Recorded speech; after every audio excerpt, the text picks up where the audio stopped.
वर्ष नाही, अनेक महिने, 4 महिने युद्ध चाललंय. किती? 4 महिने युद्ध चाललेलं आहे. महाराज वारे वा, तुमच्या गावातला रावण युद्ध कसं करते बघा ते. महाराज त्या ठिकाणी रावणाचा अनेक प्रकारचा प्रयत्न करून रावण मरत नव्हता. सायंकाळ झाली आणि सायंकाळ झाल्यानंतर ज्या ठिकाणी प्रभू रामचंद्र बसले, प्रभू रामचंद्र सेतू बांधण्याच्या ठिकाणी आलेले आहे.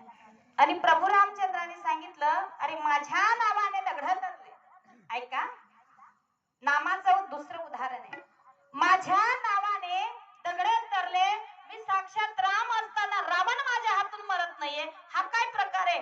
भगवंताने हातामध्ये 2-3 दगड घेतले आणि त्या जिथं सेतू बांधला ना तिथं ते दगड टाकायला सुरुवात केली.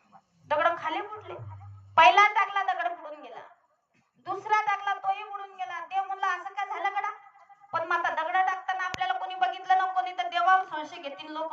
मग भगवंताने इकडे तिकडे बघितलं, मागे हनुमंतराय उभे होते आणि भगवंताने विचारलं, हनुमंतराय कधी आलास? म्हणले देवा जेव्हा तू पहिला दगड टाकला ना तेव्हा चालू म्हटले मी. पण तेव्हा तू नेमकं करतो काय ते सांग मला. हनुमंतराय मला समजत नाही रे. माझ्या नावाने दगड तरले, एका दगडावर रा टाकला, दुसऱ्या दगडावर म टाकलं, शब्द केली जाडाजोडी, शब्द एकजूट केला आणि दगड तरल्या. पण मी राम असताना मी दगड हातामध्ये